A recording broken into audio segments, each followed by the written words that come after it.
So this past spring, we were hosting the Weekend de Sa, where a group of guests come and spend a week with us here in Calabria. One night, Ava and I were back in the kitchen getting ready for dinner, and I happened to go to the door just as one of our friends, Cliff, hi Cliff, was passing by, and he asked me, "Oh, what's for dinner?" And I completely froze up. And the reason I froze up is because if I had said in English the food that I had just been working on preparing, it would have sounded like a deeply sarcastic, perhaps even cruel joke. But it's not a joke. It's an amazing, delicious Italian snack, I guess. It's super yummy, super addicting, even though it sounds absolutely crazy. I can't even remember what I ended up telling Cliff. I think I just blurted out something stupid like, something really yummy. Today, Ava's gonna show you how to make it, how to eat it, which is just as important, and then we're gonna go meet up with a special guest to see the super rustic traditional version of it, which I think you guys might enjoy. So, what's on the menu today? Stale bread and water.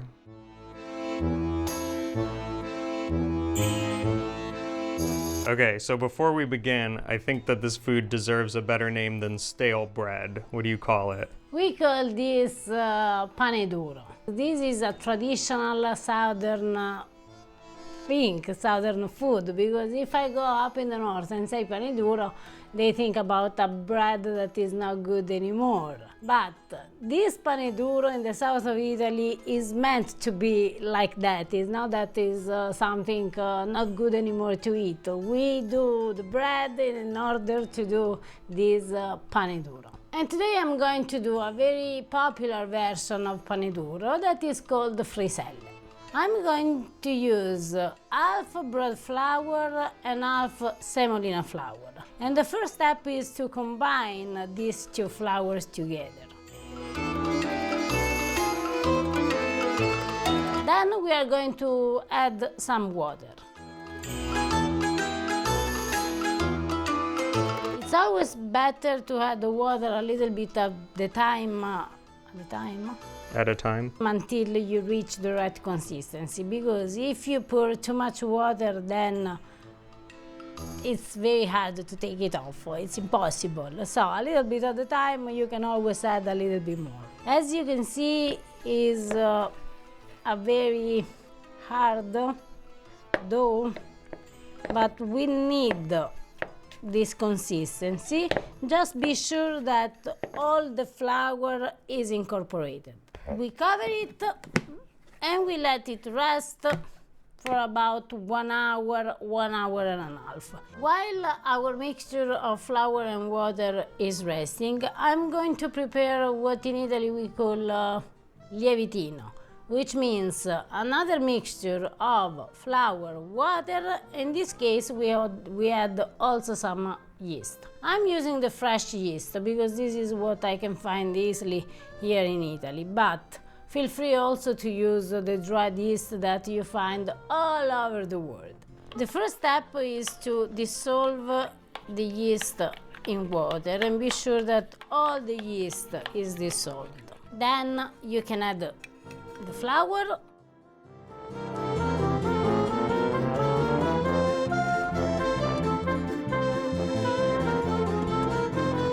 we cover it and we let it rest the same amount of time that our flour and water is resting, which means more or less 1 hour, 1 hour at a time. 1 at a time.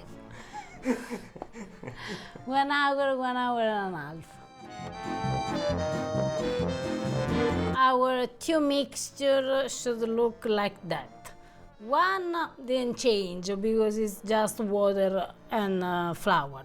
The other one, as you can see, is all bubbling and jiggling. This means that our lievitino is ready, and we're going to add this to flour and water. And with your hands, because there isn't a better tool than your hands, you incorporate this inside.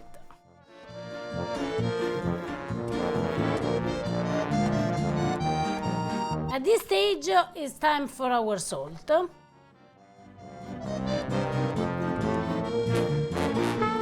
And if you're at home, you should use that exact precise measurement of salt. And we are adding also some olive oil. And we need to incorporate the olive oil. The movement that you need to do is take and fold, because this needs to help your dough to be very, very strong. So you see how our dough becomes smooth. And you do this until all the oil is incorporated inside. Now our dough is ready, and we let it rise for about 1 hour and a half, 2 hours. It depends always from the temperature of your room. What we need to do now is make small ball of dough.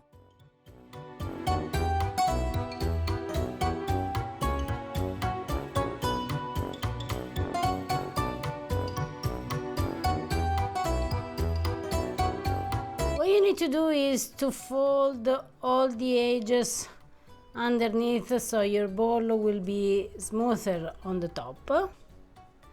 We let it here to rest.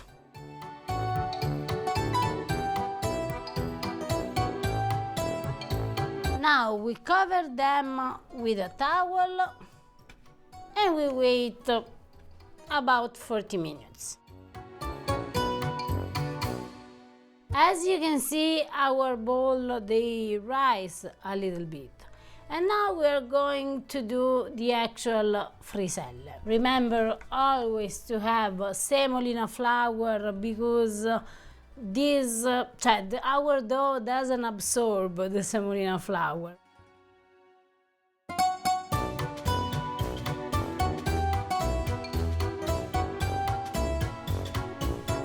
Now, people from the south are very trained, very good at doing this, because we make always krujice. What you need to do is to make a snake without destroying your dough. So use some flour and do like that.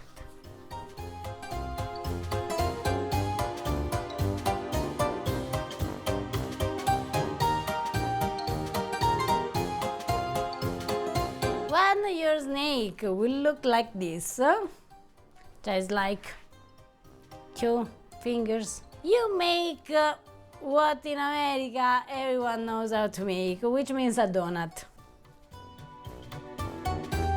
Close, press a little bit to close your donut, but not too much. And then take back this and put here.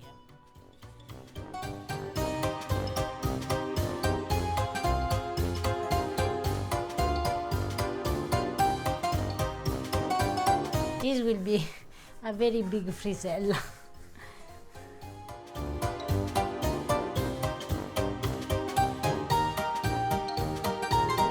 Now we cover them and wait other 30 minutes.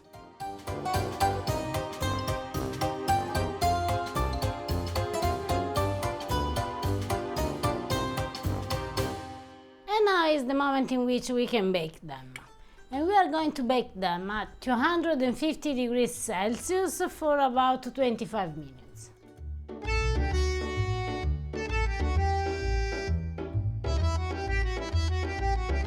Now we have our pane, bread, of our pane duro, but we don't want just pane. As we said, we want pane duro.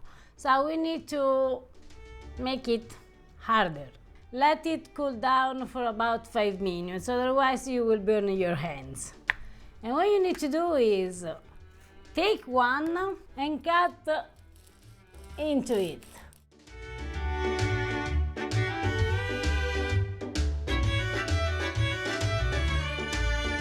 It looks so pretty. Everyone's gonna be tempted to just eat it like that. Me too, Harper. But we need to be strong. Like the bread. We need to be dough. Like the bread. And we let them cool down on a wire grate. tip, something like that. No, what do you call it? In Italian we call this griglia, because with something like that the bread doesn't become humid.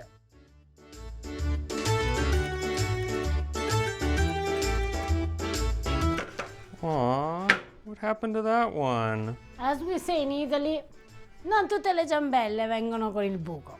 You actually have a saying about that?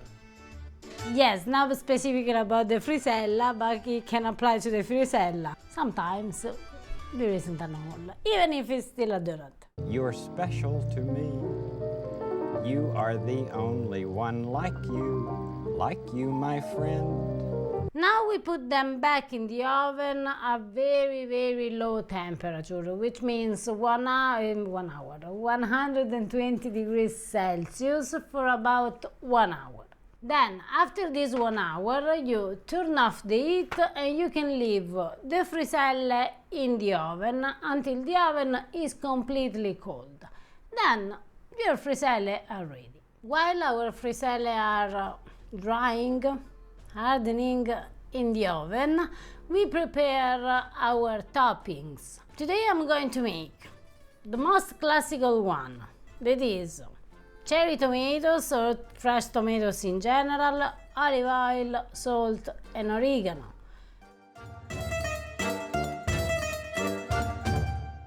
The other one I'm going to make with tuna fish and tropea onion. You know what?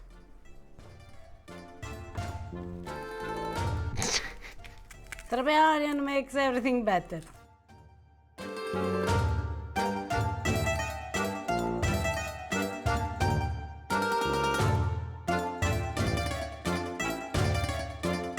And the third one, because I'm in Calabria, I'm going to do pipe e patate. Now, if you want to know what pipe e patate is, here in some place there is a video with our recipes. This is what I choose today, but you can put wherever you want on your frisella. Everything that goes on a bruschetta can go on a frisella. These are our friselle. As you can see, it's pretty hard, and there is a reason, because this was the kind of bread that people could leave in the pantry more or less forever, because they didn't do bread every day. But in this way they could save the bread and keep eating during, I don't know, 3, 4, 5 weeks, 1 month, whatever they wanted. What we do in the south of Italy is take a bowl of water, dump the frisella for less than 30 seconds, because we don't want a mushy bread, we want a good bread.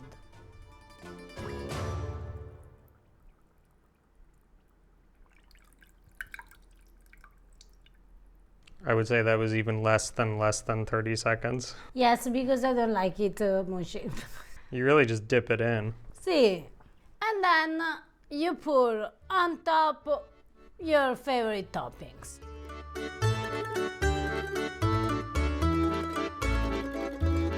This is where so many people have clicked off because they think this is so weird. What? Dipping the stale bread in water. This is one of the best things that you can have in life. They don't understand how good it is. If the bread is good, yes, if you take the stale bread that's in your, I don't know, pantry since a week ago, maybe no. But if you make a good bread, in order to make a stale bread is one of the best things that you can have.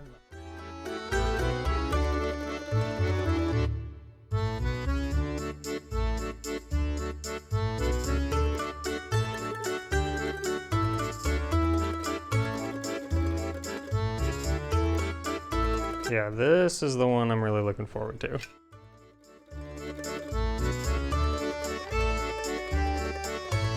If there is a thing that I miss when I'm in America, if someone wants to know, is this plate. This I miss like the air.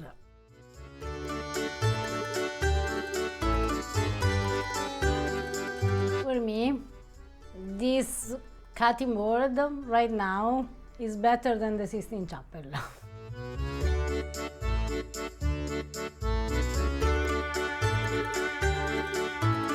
You and I are gonna fight over the pipe e patate one, aren't we? I know, Harper. But because I'm a good girl, because I grew up eating this, if you want to give a first bite to it. Oh, thank you. But just the first bite. We will explain why this is so amazing in just a moment, but first it's important we take a bite because like pasta, pane d'oro needs to be al dente, and if you let it sit too long, too much water soaks in. Oh, you made big friselle. I made friselloni. No, actually, they can be also bigger. Mine are pretty normal size. You can find these in stores. We even see them in America sometimes in Italian markets, but the ones that they normally sell are usually smaller ones. Buon appetito.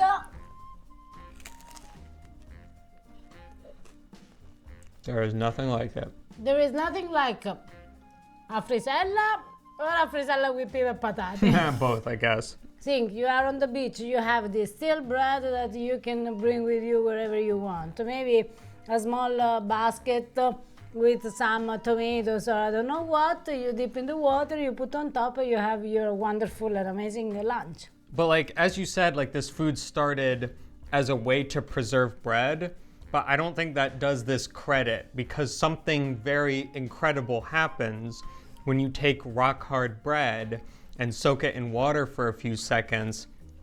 I know what people are thinking. They're thinking like, well, you took bread and then you dried it and then you made it back into bread, but that's not at all how this works. It has a completely different taste. This is meant to be eaten like that, to be eaten in a salad, to be eaten by itself. It's kind of like when you have a very thick pasta, and so there's an incredible gradient of texture through it.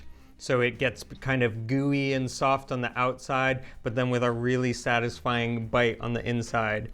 You kind of have to learn like how long to dip it in the water for. Very few moments, because otherwise you end up having just a mushy thing. Yeah, you That is still not want the inside. It gets just enough water that it still bites through, but in a really satisfying way. And then the outside is like sort of soft and crispy at the same time. It's hard to describe. This is a love letter for pane d'oro.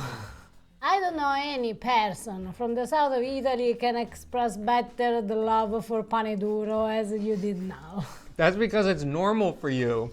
It's normal for you. And then I came here and I was like, what are these people doing making stale bread and dipping it in water? And then you try and you're like, oh, I understand. I also understand that you desperately want a bite of this. I'm looking at you. It's like when he finished to eat, when he passed me the frisella. We'll trade. That is amazing. I know. I ain't even mad. That's so good. So friselle are definitely one of the most popular versions of pane d'oro. As I said, you often see them in a store. Should we take these guys and go show them the real deal? Yes, because in my opinion there is someone who is working on it. Questo è il lievito. Domenica, come l'hai fatto? Poi te lo dico comunque. È segreto.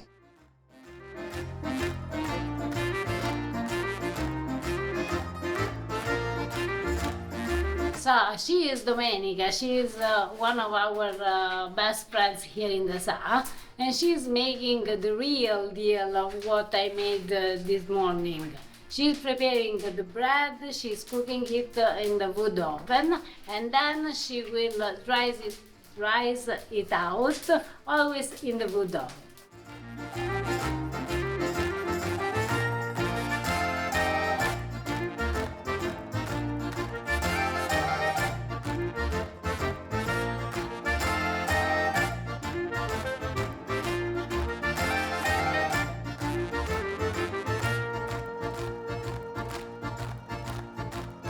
Domenica is telling me that when she was a child, she went to school with the daughter of the doctor of the village. Now, being the daughter of the doctor, you were a rich girl. So, as a snack at school, the daughter of the doctor, she had a normal sandwich with the soft bread and something inside. Domenica, she had just stale bread. But the daughter of the doctor always asked Domenica to make an exchange because her stale bread was better than her panino, her sandwich.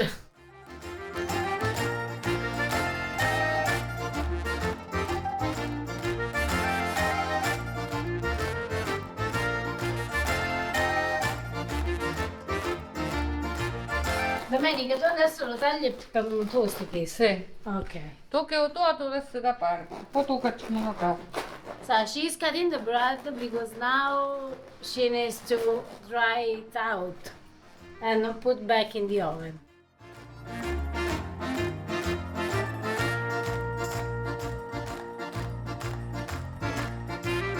That's starting to look like the pane d'oro I know.